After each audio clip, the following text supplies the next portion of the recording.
Hoje no Cartório Contemporâneo, Previdência Social e Inexigibilidade do Salário Educação para Notários e Registradores foi tema de um workshop na Concart 2022. Vamos saber mais? Veja o painel sobre LGPD na Concart 2022. Tudo isso e muito mais no Cartório Contemporâneo.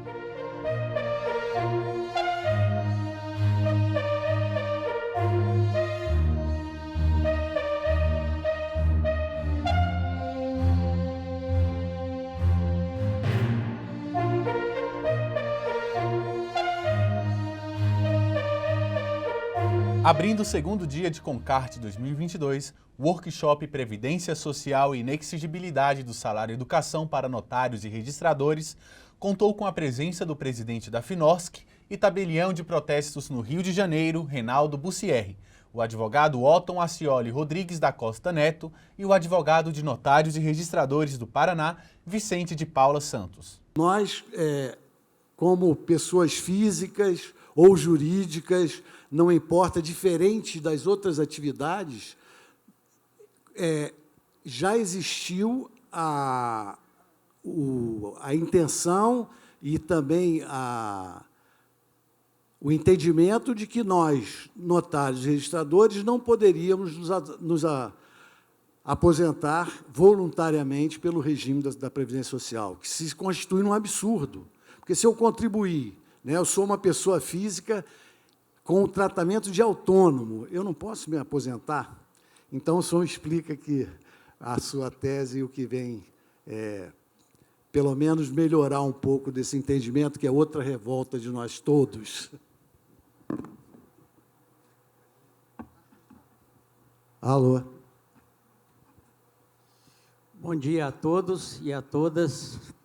É uma alegria e uma satisfação muito grande estar aqui com os amigos do Nordeste.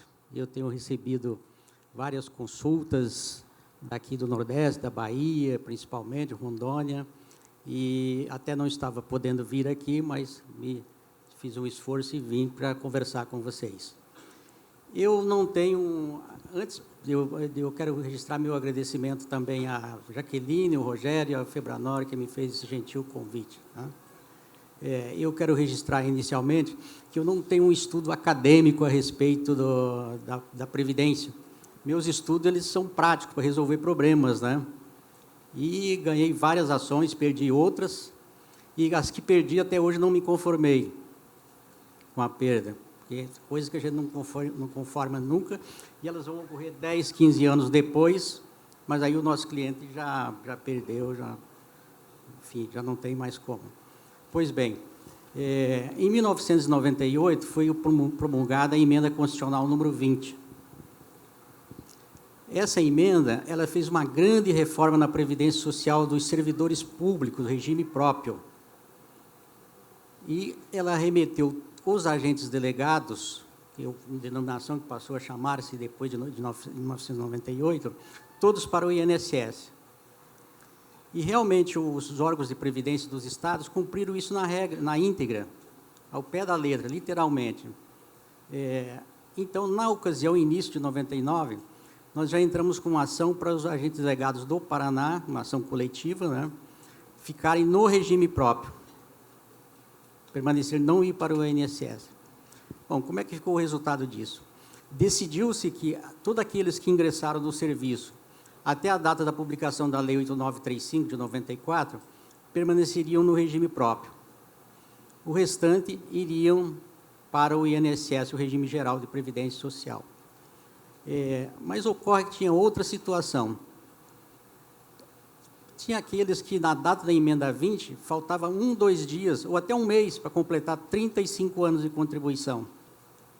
Ou aqueles que completavam 35 anos, 2, 3 dias, uma semana depois.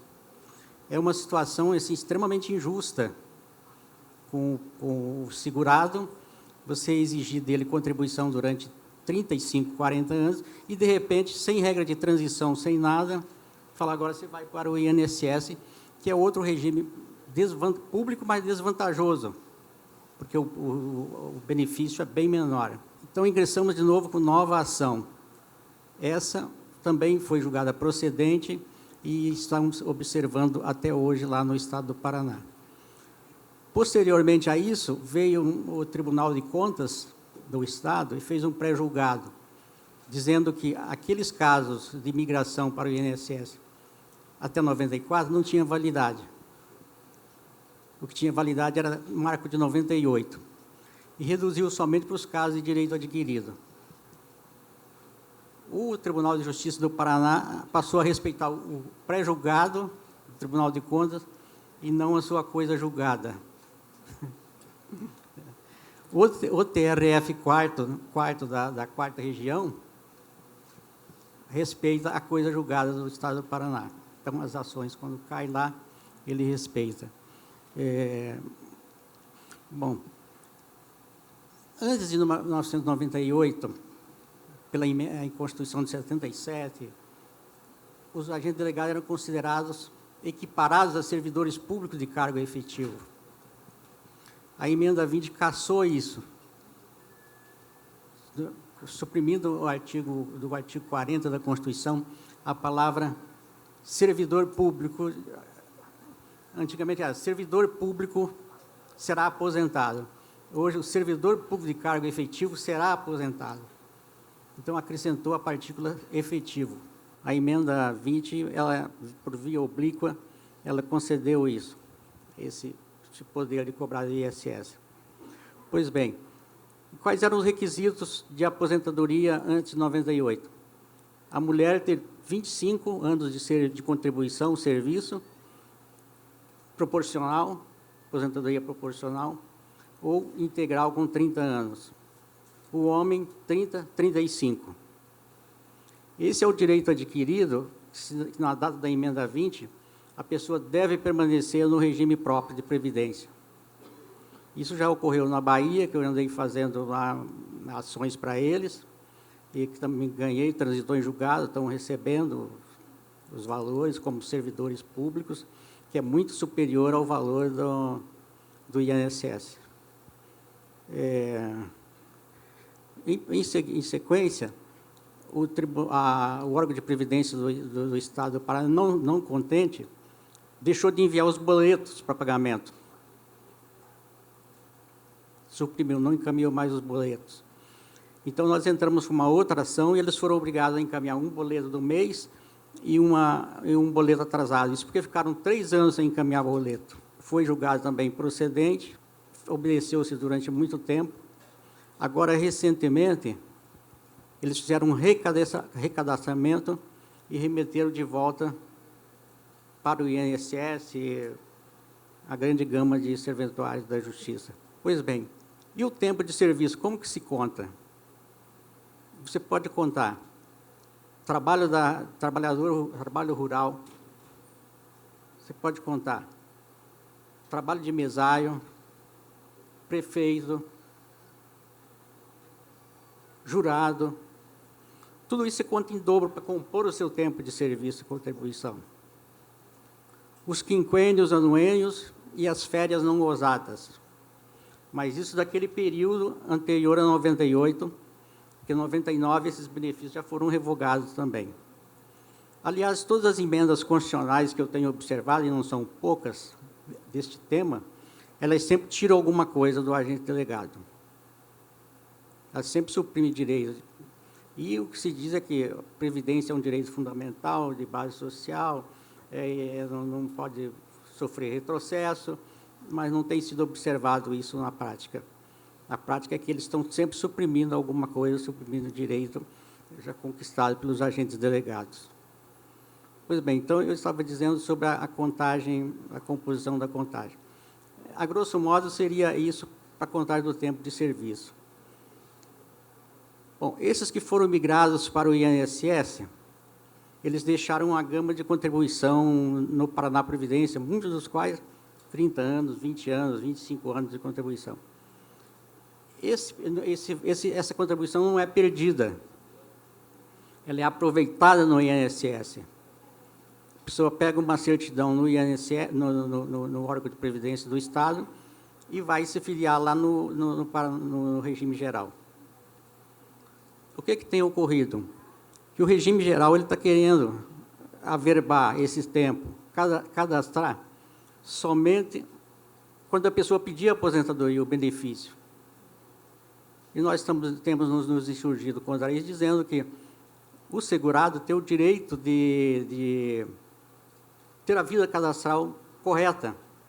Porque se falecer qualquer infortúnio, como que a esposa vai resolver, vai arrumar, e os herdeiros, os dependentes? Estamos debatendo com relação a esse assunto lá, não tem ainda coisa julgada a respeito. É importante falar também, eu acho, sobre o abono de permanência. O abono de permanência ele foi instituído em 1998 com a emenda 20 e foi cassado em 2019. O que é o abono de permanência? A isenção de do valor de uma contribuição. Então, os agentes delegados também têm direito a esse abono de permanência, como direito adquirido. Em 2019, foi passado para os estados a faculdade de conceder ou não o abono de permanência. O estado da Bahia, para quem manteve, para quem tinha direito adquirido, e suspendeu a isenção até esse ano de 2022. A partir de 2022, os agentes delegados podem requerer novamente essa isenção. Isso no estado da Bahia. Outros estados sequer instituíram. Aí suspenderam em definitivo, não instituíram mais. Então, pode-se dizer que o abono de permanência não existe.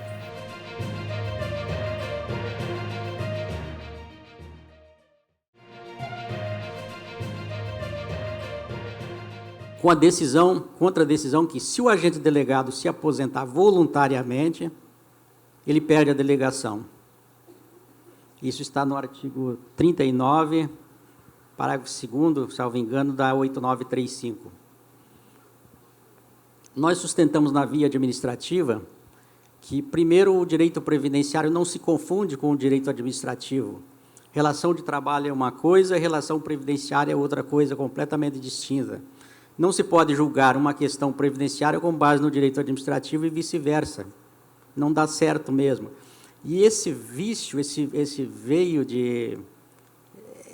defeito, ele é no Brasil inteiro, ele é recorrente do Rio Grande do Sul ao Rio Grande do Norte. Os tribunais, a via administrativa, eles não conseguem enxergar essa distinção. Nem mesmo o CNJ já conseguiu, não conseguiu ainda.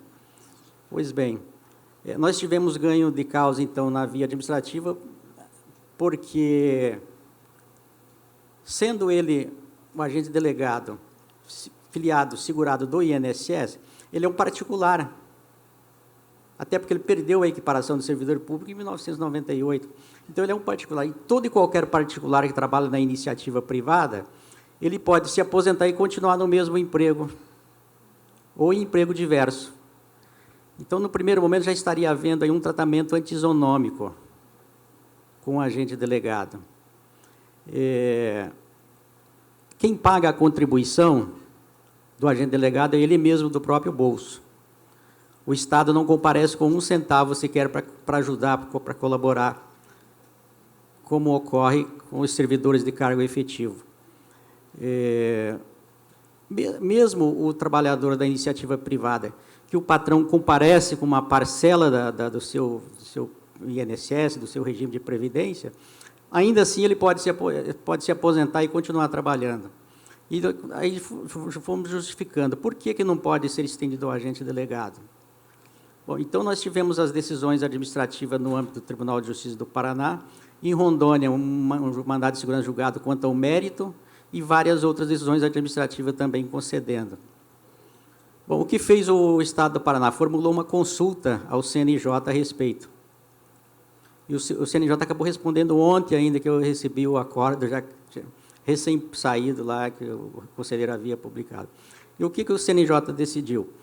O CNJ decidiu que, se o agente delegado usa para se aposentar para requerer aposentadoria voluntariamente, tempo de serviço da iniciativa privada e contribuição, ele não perde a delegação. Mas aí é óbvio também, né? Se é parcial, também não perde a delegação. Ou seja, ele entrou saiu da iniciativa privada, entrou no serviço público e continuou contribuindo. Nesse caso, também não perde a delegação. Nos outros casos, ele já disse que perde. Mas ocorre que essa foi uma resposta a uma consulta e uma visão unilateral do conselheiro do próprio CNJ. Não teve o contraditório, não teve troca de ideias, debate contencioso, nada. Ele não apreciou todas aquelas ideias, as teses que a gente leva para o mandado de segurança, que são várias, inúmeras, né? Então, eu já vou combater essa decisão do CNJ, aí, agora chegando em Curitiba, quero ver se rebato isso para ver se modificamos essa questão. Porque o que ocorre? Se o agente delegado não pode usar do benefício, não pode se aposentar, porque se ele se aposentar, ele perde a delegação. Mas isso ocorre um efeito meio perverso, até de confisco de rendas. Porque se o agente delegado falece por último e ele não tiver nenhum dependente, ele perde totalmente 40, 50 anos de contribuição, porque a contribuição você deve mantê-la até o dia da aposentadoria. Você tem a obrigação de manter em dia as contribuições. Então, se ele falece por último, ele não deixou para ninguém, nem para herdeiro, porque previdência não entra na sucessão. Então, você está sendo condenado a pagar uma quantia importante, uma dedução importante, e não pode utilizar, e se usar em certas condições, você perde toda aquela renda em prol do Estado. E o que é pior, o Estado vem e alega prescrição se você reivindicar a devolução dos valores, prescrição de 5 anos, que nós achamos isso também terrível, né? A outra questão que eu acho importante comentar aqui é que essa migração para o INSS, ela se pega mediante o pedido de certidão no órgão de previdência e vai se filiar lá no INSS. Em alguns casos, o INSS tem questionado a qualidade de segurado. Você perdeu a qualidade de segurado. Bom, mas quando que você perde a qualidade de segurado? Perde quando você fica 12 meses desempregado e não volta a contribuir, ou perde o emprego, né? Bom, o trabalho, o emprego, o agente delegado não perdeu, porque ele mantém a delegação, sempre continua trabalhando, vai continuar trabalhando. Então, nós temos combatido essa ideia também no INSS, e já temos alguns casos, ganho, outros perdidos, mas estamos com esperança de sucesso total nessa questão. E eu fico à disposição para responder as perguntas, as dúvidas. É um prazer poder colaborar com os colegas nesse ponto, embora eu tenha plena consciência que você faz um seguro, a previdência você paga, é um seguro social, você paga para não usar, em hipótese alguma. A aposentadoria ninguém gostaria de usar, mas vai ser obrigado um dia a usar porque envelheceu, né? E o restante são infortúnios, infortunísticas que ocorrem, né? Então, essa é a última mensagem que eu gostaria de deixar, da importância do tema, porque nós não sabemos o que acontece no dia seguinte. Eu já tive casos de agente delegado que tomou posse, foi para a comarca exercer a profissão e na semana seguinte faleceu. Outros faleceram no caminho, um acidente de veículo mudando. E como é que fica a esposa, os dependentes, os filhos, né? É aquele valor do benefício da pensão por morte que vai socorrer. Muito obrigado pela gentileza.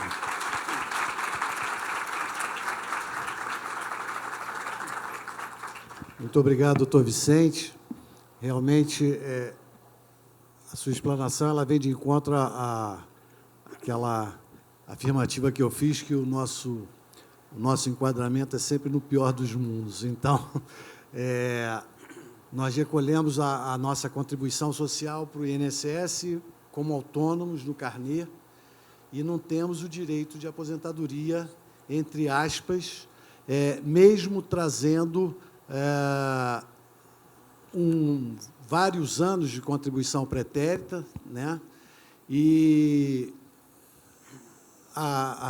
quer dizer, o CNJ entende que a aposentadoria voluntária você perde a sua delegação. Ocorre que a maioria dos nossos, quer dizer, grande maioria dos nossos colegas, a enorme maioria, são advogados que trouxeram, né, a sua contribuição social de autônomo, né? O jovem não tem essa preocupação, o idoso já tem mais essa preocupação, como é o meu caso, né? Eu tenho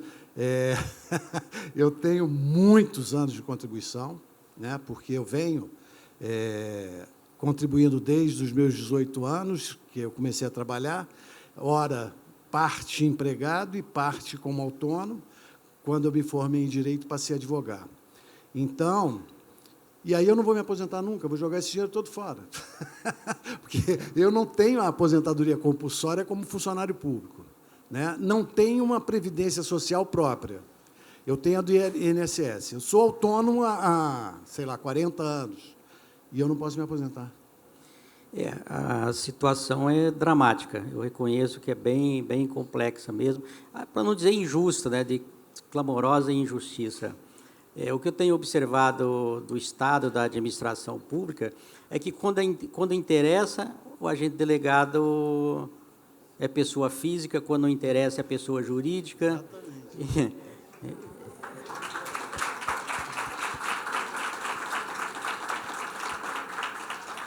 Não há uma uniformidade de tratamento.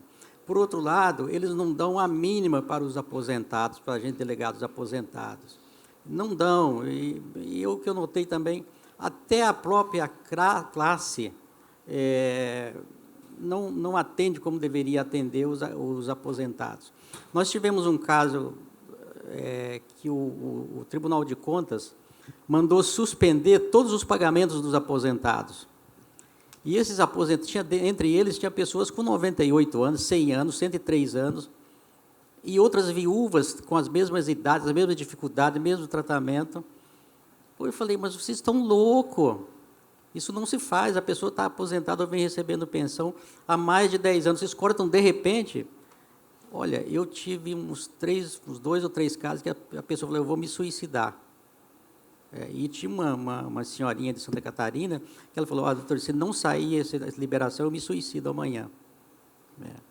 Aí eu corri com um mandado de segurança, que foi obtido uma liminar, suspendeu aquela decisão lá, e graças a Deus, depois, no mérito, nós acabamos ganhando, e esses aposentados continuam recebendo hoje. Mas eu vi o grau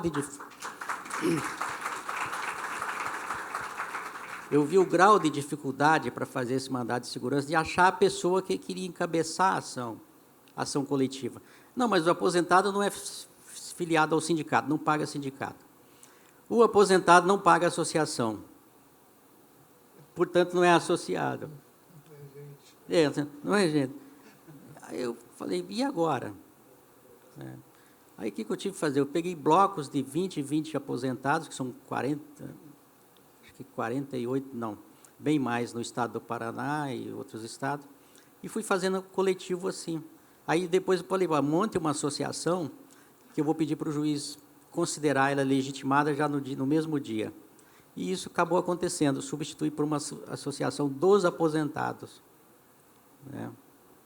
E, como eu havia dito no início, a contribuição previdenciária, ela tem uma natureza tributária, e é um tributo importante, tão importante quanto o imposto de renda que você recolhe. E os senhores são obrigados a recolher coercitivamente. Tem que recolher, não pode deixar de recolher. Mas recolhe a contraprestação, que é o benefício, não há uniformidade, não há zelo nesse benefício. Eles corroem o benefício de aposentadoria assustadoramente. Por exemplo, antes da emenda 20, o que vigia era, em princípio, da paridade e da integralidade. Ou seja, aquilo que você ganhava na atividade, ganharia também na inatividade. O INPC só passou a cuidar, a corrigir esses valores bem depois. Mas eles aplicam o INPC e outras coisas mais desde o início. Então, aposentado que recebia R$12.000, hoje estão recebendo R$3.600, R$4.600. Só no caso da Bahia, que os agentes delegados eram servidores estatutários e que têm o direito adquirido, eles estão recebendo aí de aposentadoria em torno de R$38 mil por mês. Mas por quê? Porque eles acompanham o salário dos servidores públicos, os aumentos. É isso. Bem, queria agradecer a explanação dos senhores. Muito obrigado, nós ficamos muito gratos com a possibilidade do não recolhimento do salário de educação e, quem sabe, com a possibilidade de podermos aposentar pelo regime previdenciário geral antes de perder a delegação. Não jogar o nosso dinheiro fora, porque esse é um dinheiro que é praticamente jogado fora. Eu até havia me esquecido de falar, porque para não perder a delegação, não iniciar um processo administrativo de perda, aliás, instaurar um processo administrativo disciplinar, porque o agente delegado foi lá, se aposentou e não comunicou à corregedoria. Então, eu falei, gente, isso não é ilícito disciplinar, isso não tem infração. O agente delegado, qualquer cidadão que paga, ele tem o direito de se aposentar. É um direito potestativo que ele exerce quando quiser. E o INSS não tem obrigação, ele não tem o dever, não tem a obrigação de aposentar a pessoa. A pessoa aposenta quando der na telha, achar que deve, né? Aí, com muito custo, eles voltaram, não, então precisamos abrir um procedimento administrativo para verificar essa regularidade. Mas, para resolver isso, eu tenho entrado com um mandado de segurança preventivo. Então, 6 meses antes, ou 3 meses, o agente delegado pretende se aposentar, eu entro com o mandado de segurança para ele ter o direito de se aposentar e não perder a delegação. É isso que eu tenho feito ultimamente. Muito obrigado, ficamos todos muito agradecidos, parabéns pela palestra, parabéns pelo trabalho dos senhores, e muito obrigado, a CNR agradece penhoradamente a vocês. Muito obrigado.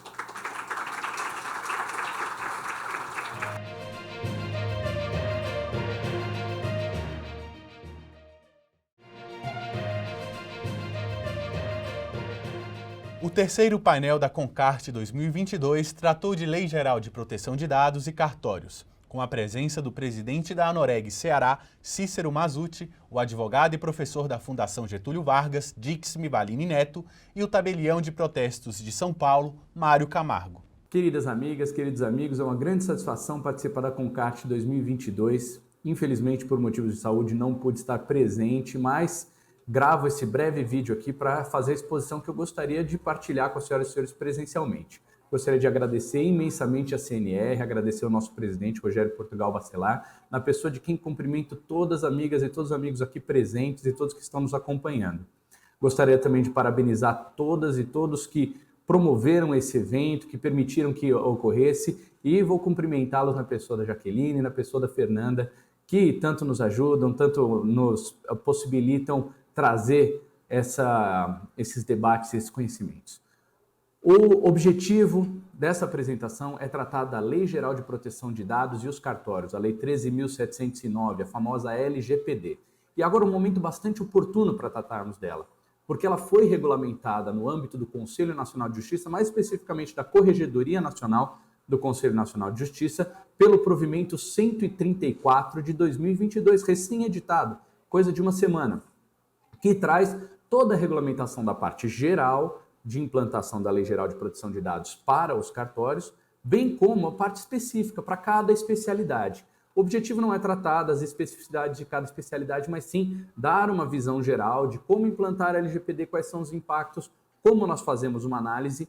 A ideia é trazer um ferramental para podermos analisar a aplicação da Lei Geral de Proteção de Dados aos cartórios e aí sim irmos cada um em sua serventia, em cursos a serem promovidos pela Escola Nacional dos Notários e Registradores, adentrarmos cada ponto de cada especialidade e a repercussão da LGPD em cada uma delas, ok? A primeira questão que gostaria de falar com as senhoras e os senhores, e aqui trago um slide para isso, é sobre a aplicabilidade. Houve muita discussão se a LGPD seria aplicável ou não aos cartórios, isso parece que já está bastante superado.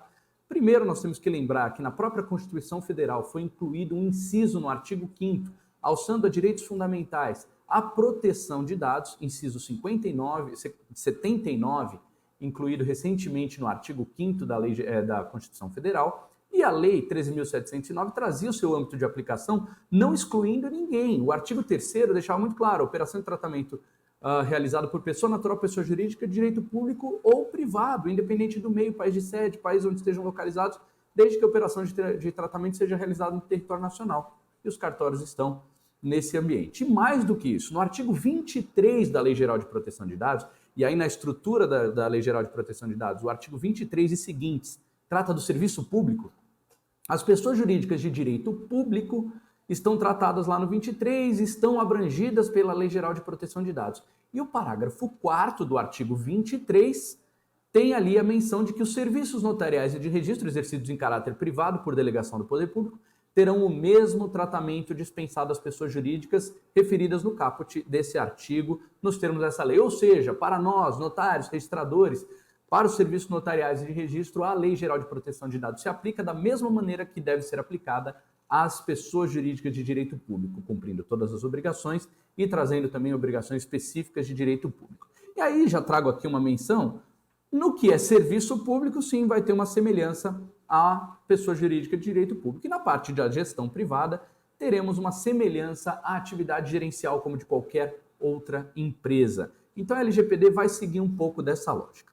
Não bastasse isso, a normativa do Conselho Nacional de Justiça, da Corregedoria Nacional de Justiça, logo no artigo 1º, deixo aí para as senhoras e senhores, já traz a previsão de que a Lei Geral de Proteção de Dados é sim aplicável à atividade notarial e de registro e deve ser cumprida integralmente pelos notários e registradores. Ok? Mencionando a lei, que além da lei nós temos que cumprir as diretrizes, regulamentos, normas e orientações da Autoridade Nacional de Proteção de Dados, a ANPD, que tem algumas normas já editadas, ok? Dito isso, nós vamos passar a um outro ponto bastante importante no que diz respeito ao LGPD.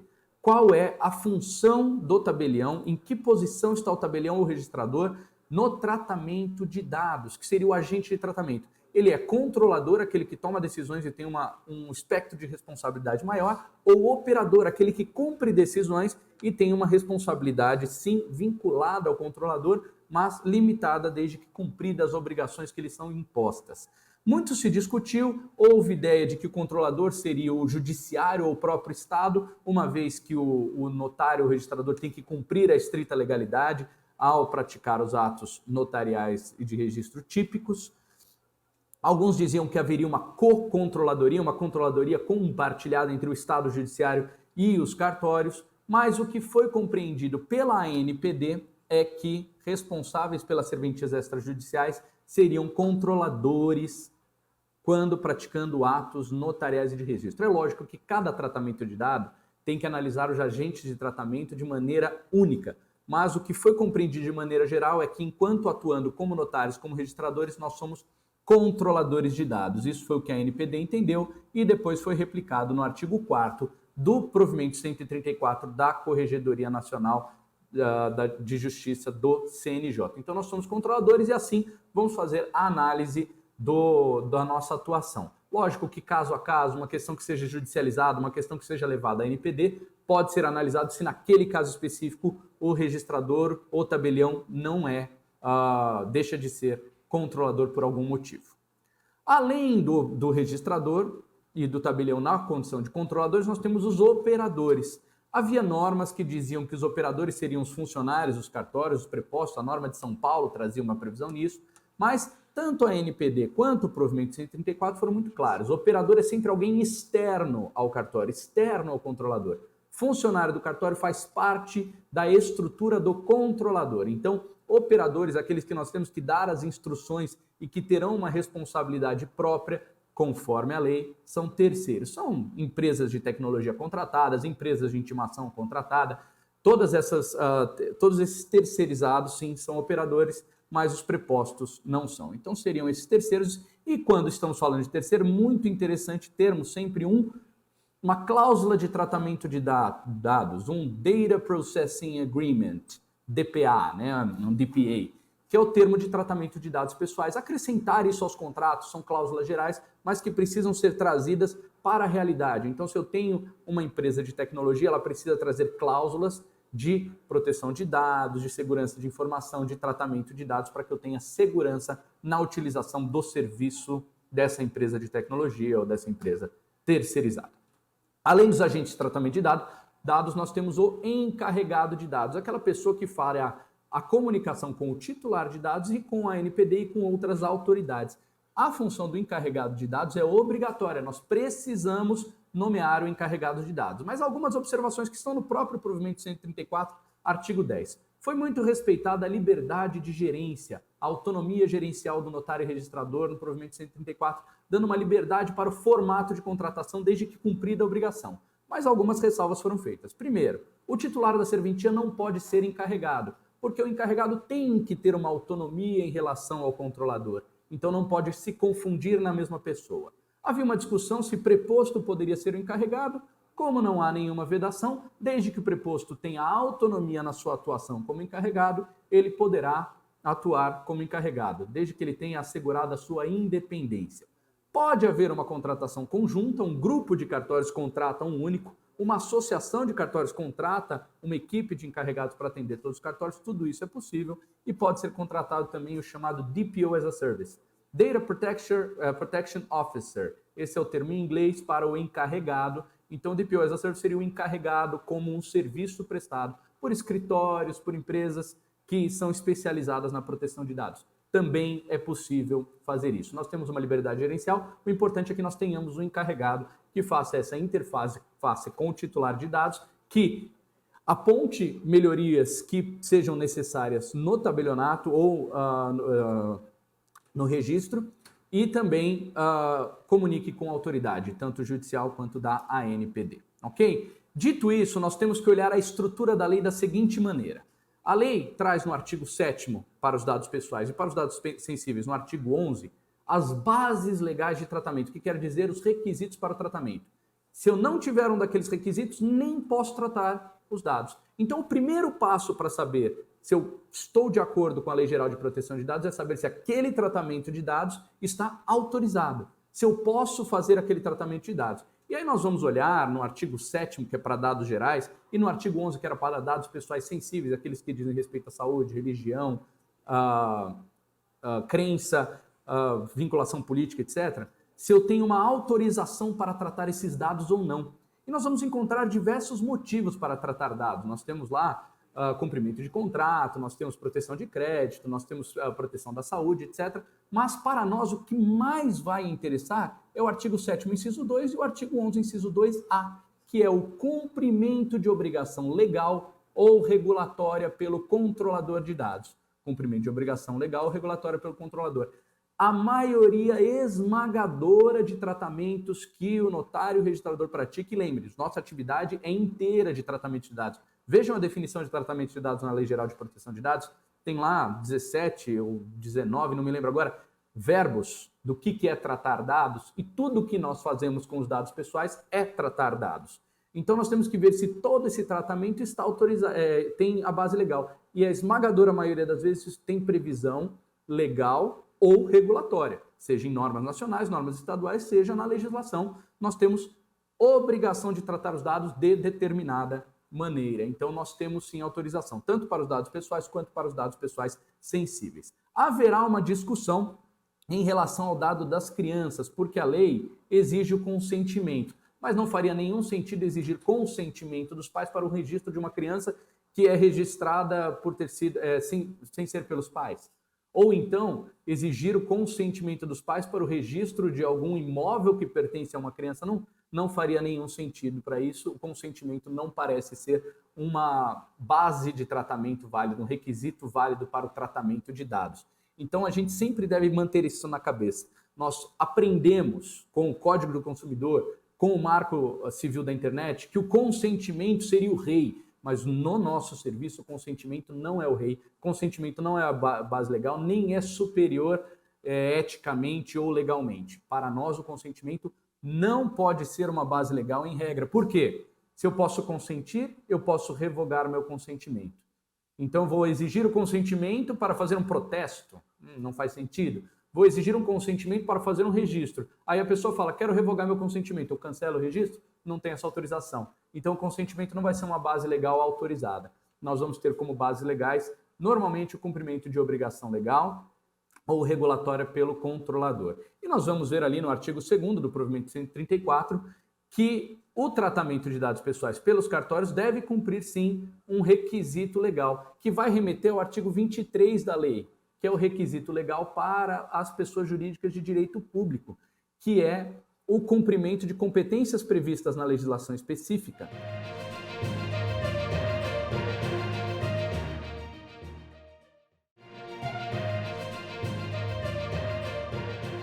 Veja alguns trechos. Fiz um levantamento do cumprimento de base legal. Toda essa, no meu tabelionato, toda essa parte azul, 108 dos 130 procedimentos são cumprimento de obrigação legal ou regulatória. O restante, execução de contrato, exercício regular de direito, legítimo interesse, proteção de crédito, estão mais vinculados à parte administrativa do cartório e não à parte de cumprimento das obrigações notariais, do cumprimento da função típica de tabelião de protesto. Então, veja, esmagadora maioria é o cumprimento de obrigação legal ou regulatória. Estando dentro de uma base legal, de um requisito legal para o cumprimento de obrigação para o tratamento de dados. Então, eu posso tratar dados. Verifiquei lá no artigo 7º ou no artigo 11 que eu posso tratar dados. Aí eu vou voltar para o artigo 6º e ver se nesse tratamento de dados eu cumpro todos os princípios. Princípios relativos aos dados, a finalidade, a adequação e a necessidade do tratamento de dados. Princípios relativos ao titular dos dados, livre acesso, garantia da qualidade dos dados e transparência no tratamento de dados. E princípios quanto ao tratamento de dados, segurança, prevenção, não discriminação e accountability, responsabilização e prestação de contas no tratamento de dados. Eu vou verificar se tudo isso está cumprido. Verifiquei, posso continuar o tratamento de dados da maneira que estamos vendo, da maneira que estamos fazendo, ou então faço as adequações necessárias. Vejamos essa primeira parte, a de dados, finalidade, adequação e necessidade dos dados. Quando nós vamos à lei 13.709, a Lei Geral de Proteção de Dados, nós temos as definições do que é cada um desses princípios. A finalidade, realização de tratamento para propósitos legítimos, específicos, explícitos e informados ao titular, sem possibilidade de tratamento posterior de forma incompatível com essas finalidades. Adequação, compatibilidade do tratamento com as finalidades informadas ao titular. E necessidade, limitação do tratamento ao mínimo necessário para a realização das finalidades, com a abrangência dos dados pertinentes, proporcionais e não excessivos para a realização das finalidades. Então vejam que as finalidades, a finalidade e as finalidades são essenciais para o cumprimento da Lei Geral de Proteção de Dados. E quando nós vamos olhar a atividade notarial e registral, nós vamos no artigo 1º da Lei 8935. Ela tem a finalidade de garantir a segurança, a autenticidade, a publicidade e a eficácia. Então, nós temos que garantir a segurança jurídica, que se manifesta de maneira estática, garantindo a autenticidade e regularidade dos dados que são levados aos livros, por meio da autenticidade, que se faz pela qualificação notarial registral e pela manutenção da atualização dos dados, e segurança dinâmica, que se faz por meio da publicidade, por meio de certidões ou informações prestadas. E essa autenticidade e publicidade garantidas gera a eficácia. Essa é a estrutura da finalidade do serviço notarial de registro. Então, quando formos analisar o cumprimento da lei no tratamento de dados, nós vamos ver se estamos abrangidos nessa finalidade, nessas finalidades, ok? O provimento 134 traz no artigo 21 a questão da finalidade da publicidade, trazendo regras quanto à emissão de certidão, dizendo que se há previsão legal para aquele dado estar na certidão, tá maravilha. Agora, se a autorização é necessário, se há imposição, tá maravilha, pode continuar a certidão. Se há autorização, é necessário analisar se aquele dado ou se aquela certidão pode ou não ser emitida, ok? Ainda em relação à finalidade, então na finalidade publicidade nós estamos falando da certidão, o artigo 21 traz essa solução. Em relação à adequação e à necessidade, nós vamos verificar se os dados que nós estamos solicitando são necessários. Então vou pedir o estado civil do emitente de um cheque para protesto. O estado civil do emitente de um cheque para protesto não é necessário, não cumpre a finalidade, não vou requerer isso. Se eu guardo esses dados somente o que é necessário, pelo prazo estabelecido, pelo prazo necessário, ou se eu tenho um mecanismo adequado de bloqueio desses dados depois do prazo ou de eliminação, se guardo esses dados de maneira a não ter acesso indevido, e se esses dados efetivamente são necessários para a prática dos atos. Então, nós vamos fazer essa análise em relação à publicidade, à adequação e à necessidade. A norma do CNJ traz diversas previsões específicas para os notários, para os registradores em cada uma das suas especialidades, mas sempre temos que fazer essa análise com vistas à finalidade da prática do ato, à finalidade do ato notarial e de registro. Então, visto a finalidade, a adequação e a necessidade, então verificamos que cumpre a finalidade, vi que os dados são adequados, não são excessivos, e que guardo apenas pelo prazo necessário e da maneira necessária, estou ok. Aí eu vou para a relação com o titular. Na relação com o titular tem o livre acesso, a qualidade dos dados e a transparência. Então, em relação ao livre acesso, todo titular tem acesso aos seus dados em algum momento, seja no caso de protesto cancelado, que ele vai saber, adoção, que ele pode saber, testamento, que ele pode saber. Mas isso não se confunde com o acesso aos dados. O acesso aos dados é aquele previsto no artigo 18 da Lei Geral de Proteção de Dados, que tem uma previsão no artigo 20 do provimento 134, que é um acesso gratuito, restrito aos dados pessoais constantes do sistema, e não gratuito para a emissão de certidão. A certidão continua com o caminho normal. Se ela for gratuita por força de lei, vai ser gratuita, senão, não vai ser. Então, as certidões seguem o mesmo caminho. Mas os dados que nós tivermos na base do sistema, em classificadores, em registro de dados pessoais, nós temos que fornecer gratuitamente, se assim solicitado pelo próprio legitimado. E nós precisamos identificar o legitimado, que pode ir pessoalmente, se fazer identificado, pode usar o eNota-Assina, pode usar o eGov para se identificar. Além do livre acesso, nós temos que ter a qualidade dos dados. A qualidade dos dados é garantida pela qualificação notarial ou pela qualificação registral, verificação da documentação, se os dados que são levados ao registro estão corretos ou não. Esse é o primeiro ponto. Mas isso não se confunde com a garantia de qualidade dos dados do artigo 18 da Lei Geral de Proteção de Dados, que é a correção de dados incompletos, inexatos ou desatualizados. Essa correção não vai ser possível nos atos registrais ou notariais, a não ser pela forma prevista em lei. Então, a retificação de registro tem que ser feita de acordo com a Lei 6.015. A retificação de protesto tem que ser feita de acordo com a Lei 9.492. A retificação de ato notarial na forma prevista em lei e não na forma prevista na Lei Geral de Proteção de Dados, ok? Outra questão da qualidade dos dados é a possibilidade de anonimização, bloqueio ou eliminação de dados desnecessários, excessivos ou tratados em desconformidade com o previsto nessa lei.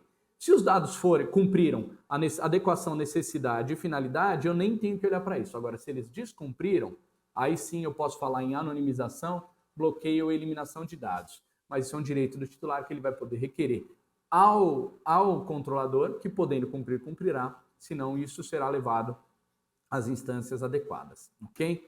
Além disso, nós temos o princípio da transparência. A transparência é cumprida de duas maneiras. Transparência ativa, artigo 9º e artigo 23.1 da Lei 3.709. É necessário informar ao usuário do cartório como esses dados serão tratados, quais dados serão tratados, com quem serão compartilhados, como são tratados, quais são os direitos do titular, quem é o encarregado e como entrar em contato com o encarregado. Tudo isso está previsto no artigo 18 do provimento 134 e no artigo 9º e 23.1 da Lei 13.709.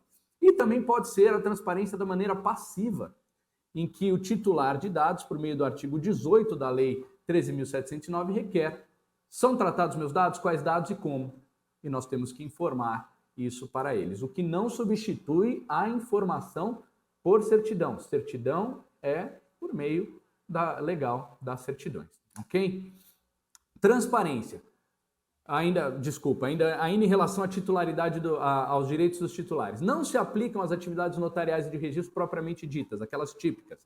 Os direitos à portabilidade, não posso decidir que meu imóvel será levado a outro cartório, praticando a portabilidade, né? E também não se aplicam aqueles decorrentes do consentimento, porque para os atos notariais e de registro, o consentimento não é um requisito de tratamento de dados válido, não é uma base legal que a gente possa levar em consideração.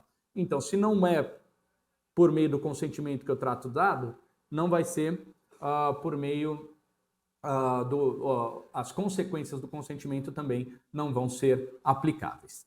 Além disso, nós vamos ver outras questões em relação aos dados, que é o compartilhamento dos dados com as centrais. Isso exigiria um debate de um painel inteiro, talvez de um evento inteiro, que é o artigo 23 do provimento 134, deem uma olhada. Alguns provimentos falam em anonimização estaduais, a anonimização não caberia nesse caso, porque a anonimização impede a reversão.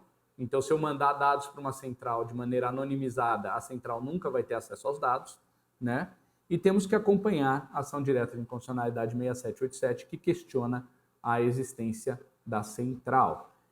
Tem um vídeo do professor Juliano Maranhão, no 12º Fórum Internacional de Integração Jurídica, que me parece bastante elucidativo quanto à função da central, especialmente a central de protesto. Outra questão é o compartilhamento dos dados com os órgãos públicos. Qual é o grande problema do compartilhamento dos dados com o órgão público? O descumprimento da finalidade. Coletei os dados para uma finalidade, que é realizar o registro de imóveis. Quando compartilho isso com o órgão público, pode ser utilizado para outra finalidade que não foi prevista, não foi para isso que foi fornecido. Isso se chama repurposing de dados. Isso é muito complicado porque uma vez na base pública ele fica totalmente aberto, como é o caso das previsões do CIRC. E por isso teve esse provimento, ou melhor, esse processo no CNJ, que suspendeu o envio de algumas informações no CIRC. Quanto ao compartilhamento com órgãos públicos, o provimento 134 traz o artigo 24, peço que as senhoras e senhores deem uma olhada, ok? Nesse artigo 24 para esse cumprimento, ok? Falamos dos dados, cumprindo a finalidade, adequação e necessidade, então estou ok, posso tratar os dados. A relação com o titular de livre acesso, garantir a qualidade dos dados pela qualificação notarial e registral, e dei a transparência ativa, informando com quais dados são tratados e como, e a transparência passiva, informando quando requerido. Vou falar dos princípios do tratamento dos dados. Segurança, prevenção, não discriminação e responsabilização. Muito breve, que meu tempo já está acabando aqui. Segurança e prevenção, artigo 46 da Lei 13.709, garantir medidas técnicas e administrativas que impeçam acesso indevido ou a utilização indevida de dados. O artigo 12 do provimento 134 traz quais são essas medidas. Elaboração de política de segurança com medida técnica e organizacional, com previsão de adoção de mecanismos de segurança, como Security by Design, avaliação dos sistemas de bancos de dados quando houver tratamento de dados pessoais, submetido a tais resultados à ciência do encarregado de tratamento de dados pessoais, avaliação da segurança e integração de sistemas, análise da segurança da hipótese de compartilhamento de dados pessoais com terceiros e realização de treinamentos. Tudo isso tem que ser feito para segurança e prevenção. Mas para isso eu preciso fazer uma adequação total do cartório, que envolve um mapeamento, um inventário de dados, que está lá todo previsto no artigo 7º do provimento 134. Esse mapeamento, esse inventário de dados vai analisar quais tratamentos de dados faço, onde guardo, como funciona e determinar quais são os riscos nesse tratamento, que é o Gap Assessment, e me dar um plano de ação para correção desses riscos e aí sim garantir a segurança.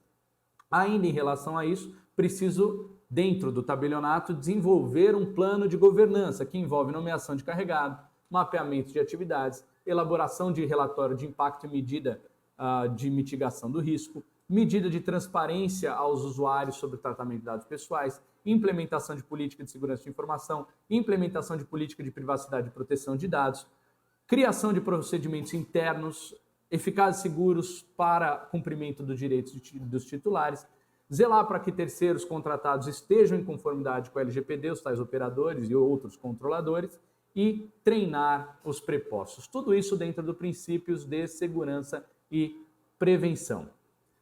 Além dos princípios de segurança e prevenção, nós temos o princípio da responsabilização e prestação de contas, que é a accountability. No relatório de impacto, eu cumpro uma parte dessa accountability e a ANPD, fiscalizando quem trata dados, pode requerer um relatório de impacto.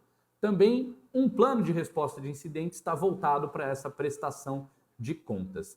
Como isso vai se operar? Se nós seremos fiscalizados pela ANPD, se nós seremos punidos pela ANPD, eventualmente, está lá em consulta na ANPD neste momento, se nós seremos fiscalizados pela Corregedoria Local, Corregedoria Geral, Nacional, tudo isso vai ser analisado. Tem algumas pistas no provimento 134 sobre isso, mas é necessário aguardar a evolução desse tema até para saber como vai se comportar a responsabilidade, porque nós temos, afinal, responsabilidade com regras na LGPD, responsabilidades com regra na Lei 8935. Qual que vale? É uma responsabilidade objetiva? É uma responsabilidade proativa, como foi decidido no Estado de São Paulo em uma decisão do desembargador Alfredo Atier?